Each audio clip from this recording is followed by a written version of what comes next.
ስለሆኑ እናመሰግናለን። አድኖ ፈሳህደይ አጥባቱ ማህሰንተይ ስሞትንና እዛ አካባቢ የተወለዱበትን አካባቢ እንደውም ያደጉበትን አካባቢ ነው። መጋዓ ሰደሐን iyo meelihii aad ku dhalatay iyo Soomaali meelaha joogo jirtayna doo sheegtayna waran tarma bismillaahir rahmaanir rahiim macnaha waxa weeye ana horta magacayga waxa la yiraahdaa Cornel Aadan Kaalmo dhaqane balaalo waxaan ku dhashay dalka Soomaaliyaano waxaan ka imid Soomaaliya muddo dhow waxaan ku dhashay gobolka Gado ክፍለ ሀገር የሚባል ደቡብ ሶማሊያ ውስጥ ተወለድኩት runtii waxaan rabaa inaan maanta ka hadla marxaladaha jiro oo Soomaaliya iyo Itoobiya hadda isku tuurayaan yaan rabaa wax yar inaan ka taabto በአሁኑ ሰዓት ላይ ያለው ሁኔታና በኢትዮጵያና በእስላሚክ ኮርት መካከል ያለው ሁኔታዎችን ዘርዘር አድርጌ ለመግለጽ እንፈልገው aniga marka hore professionkeyga wuxuu ahaa maaragtay ama hawshay shaqadaydu waxay ahayd maaragtay ciidan dabadeedna maaragtay dadkii siyaasiyiinta ahaa oo gobolka Gado ayaan ka mid ahaa በአሁኑ ሰዓት ላይ እኔ ያለሁት እንግዲህ ቀደም ሲል የነበረው ፕሮፌሽናሊ በወታደራዊ ሳይንስ ሚሊተሪ ውስጥ ነበርኩ በሶማሊያ በገዶ አካባቢ በደቡብ ሶማሊያ አካባቢ የፖለቲካ እንቅስቃሴ ከማካሄዱ ሰዎች ውስጥ አንዱ እኔ ነኝ taasna waxa aan kaga hadlayaa wixii aqoontayda ama maaragtay Soomaaliya hadda danteeda ama geeska Afrika ama safka hore dawladaha la yiraahdo oo maaragtay yaan ka hadlayaa danaheeda iyo Soomaaliya anaga maanta waxay noo gal inaan ka hadlaano yaan meesha ayaan doonayaa ዛሬ እንግዲህ ያሉ ስለ ሶማሊያ ተቃላ ሁኔታና በምስራቅ አፍሪካ አካባቢ ያለውን መልካም ጉርብትና ከሶማሊያ ያሉ ሀገሮችን በተመለከተ ዘርዘር አድርጌ ነው ለመናገር እንፈልገው በዛ አካባቢ ያለውን ሁኔታ በተለይ በደቡብ ሱዳን የሳቸው ማን ነው በደቡብ ሶማሊያ የሳቸው ሚና ምን እንደነበረ በነበረው ትግል ምን ሲያረጉ እንደነበረ አሁን እንዲበም ወደ ኢትዮጵያ لنا كونفورت الصومالي لنا جدو لقلقاق السياسية تدخلها كسوق قبتين الحوجة نو بريفت دربا waxaan aniga kamid ahaa ururkii SNF burburay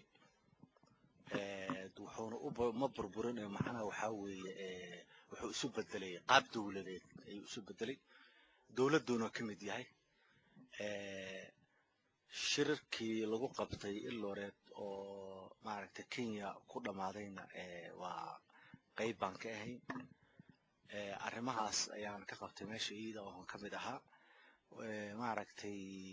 shirar badan waan ka qayb galay oo shirarkii badnaa oo Soomaaliya badanaa waan ka qayb galay sida maaragtay shirarkii halka ka dhacay kii Qaahire ka dhacay kii Djibouti maaragtay ma aanan tigin laakiin waa inviteed waa helay kii Ilooreed Uganda sidoo kale maaragtay marxalado badan oo isbedel ah oo Soomaaliya dhexdeeda oo shirar badan oo ka dhacay እንግዲህ በኢትዮጵያ ተካሄዱ የተለያዩ ስብሰባዎችን ተካፍያለሁ በዚህ በሶማሊያ SNF የሚባል የደቡብ ሶማሊያ የፖለቲካ ንቅናቄ ውስጥ ነበርኩ በዛ ንቅናቄ ውስጥ አባል ነበር ተንቀሳቀስኩ ብዙ ቦታዎች ላይ በዚህ በሶደሬ የተካሄዱ ስብሰባዎች በግብጽ የተካሄደ ስብሰባ በኡጋንዳ የተካሄደ በኤልዶሬት በአሁኑ ሰዓት ደግሞ ሽግግር መንግስቱ የተቋቋመበት ግብጽ ሌሎች አጠቃላይ ስብሰባዎች ሁሉ ተካፍያለሁ በአሁኑ ሰዓት ላይ የኛ SNF የሚባለው ድርጅት ወደ ሽግግር መንግስት ውስጥ ያለ ድርጅት ነው ሽግግር መንግስቱን ያው መንግስት ተመስርቶ ድርጅት የሚባል የለም በአሁኑ ሰዓት ሽግግር መንግስት ተብሎ ተቋቁሟል በነዚያ ፖለቲካ እንቅስቃሴ ውስጥ ጉልህ ሚና ነበር ተጫወትኩት waxaan ahaa gudoomiye ku-xigeenka SNF gobolka Gado የSNF የሚባለው ድርጅት የሳውዘርን ሶማሊያ ምክትል ሊቀመንበር ነበርኩ የፖለቲካ ድርጅቱ arrimahaas markaa waxa weeye maanta waxaan rabaa inaan sheego wixii maaragtay dacaayadaha tirada badan iyo wixii keenay iyo sababta hadda la isku haysto waxay tahay inaan wax ka taabtaan rabo wixii aqoonti በአሁኑ ሰዓት ላይ የሚካሄደው ፕሮፓጋንዳ በእስላሚክ ኮርት በኩል ሆነ በሌሎቹ እንቅስቃሴ እየተካሄደ ያለውን ስለ ፕሮፓጋንዳው አጠቃላይ ዘርዘር አድርጌ ለመግለጽ እንፈልገው arrimahaas haddii aan taabto macnaha waxa weeye xaaladaha maanta jiro ciladeeda horta aniga waxaan u eersanayaa waxa la yiraahdo propaganda oo ama BBC ay wado ama Al Jazeera ay wado በአሁኑ ሰዓት ላይ ይሄ ኢስላሚክ ኮርት የሚያናፍሰውን ፕሮፓጋንዳ ያስተጋቡ ያሉት እነ ቢቢሲ እና አልጀዚራ የተመሳሰሉ የሚዲያ እንትሎች ናቸው። ያ ደግሞ እንዲጋነን እያደረጉ በአሁኑ ሰዓት ላይ እነሱ ናቸው እያጋነኑት ያሉት። arrimaha BBC-da ay wadana waa wax xun waay oo dadka isku diraya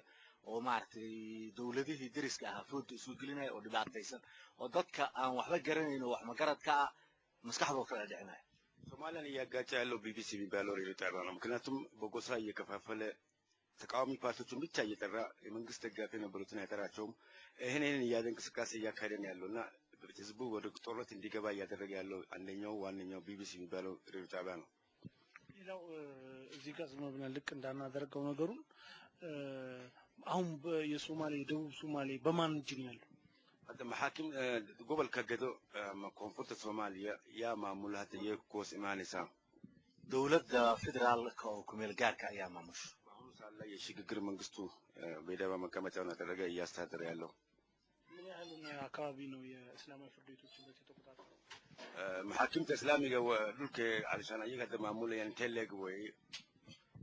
دول هذا أي معمولان أنا ما قرنايا لكن معناه وحاول دول يحوك كسر كلام وضدك اللي هيست أيجري.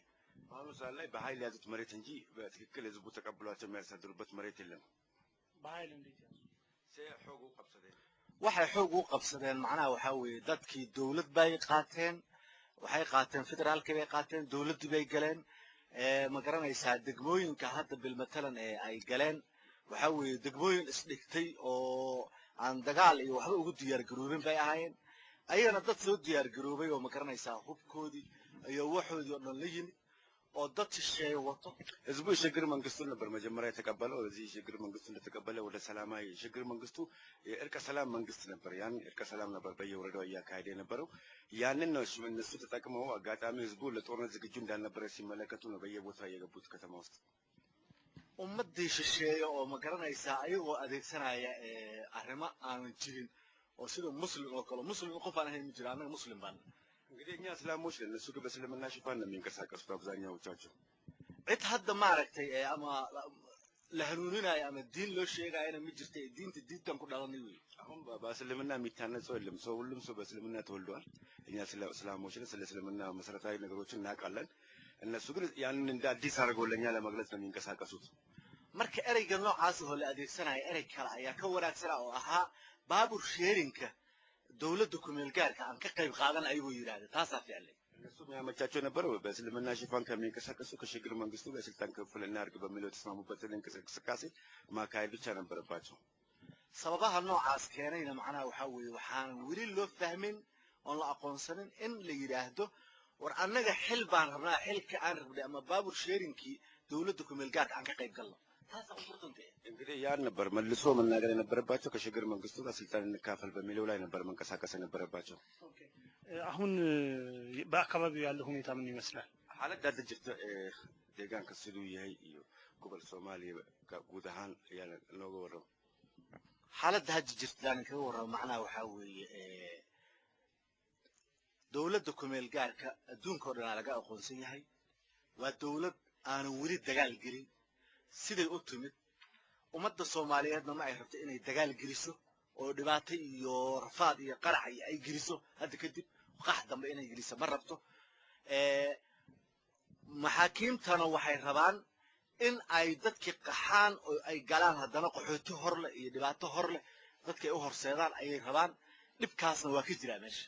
በአሁኑ ሰዓት ላይ ያለው እንቅስቃሴ ሽግግር መንግስቱ ህዝቡ ወደ ጦርነት እንዲገባ አይፈልግም። ህዝቡ በሰላማዊ መንገድ እንዲንቀሳቀስና በስደት ካሁን በኋላ ሶማሊያ እንዳይሰደድና ነገሮችን በዲፕሎማሲ ሲስተም ለመጨረስ ብቻ ነው የሚፈልገው። ሰላማዊ ኮርቱ ግን ህዝቡ ወደ ጦርነትና ወደ ስደት እንዲገባ ነው እንቅስቃሴ እያካሄደ ያለው። እያወጀም ያለው ያንን ነው በቀጥታ ነው። ያ ደግሞ የሶማሊያ ህዝብ በስደት ተመልሶ ሀገሩ በሰላም የሚኖርበት ሁኔታ ነበር መመቻቸት የነበረበት። ግን ወደ ጦርነት እነሱ እያመሩ ያሉት። የነሱ ፍላጎት ምንድን ነው? ujeedadoodu waa maxay iyaga? ujeedadooda macnaha waxaa weeye geeska Afrika in laga sameeyo waxyaalo aanan jirin oo dad aanan u dhalan aan lagu abuuro sida Afghanistan oo kale maaragtay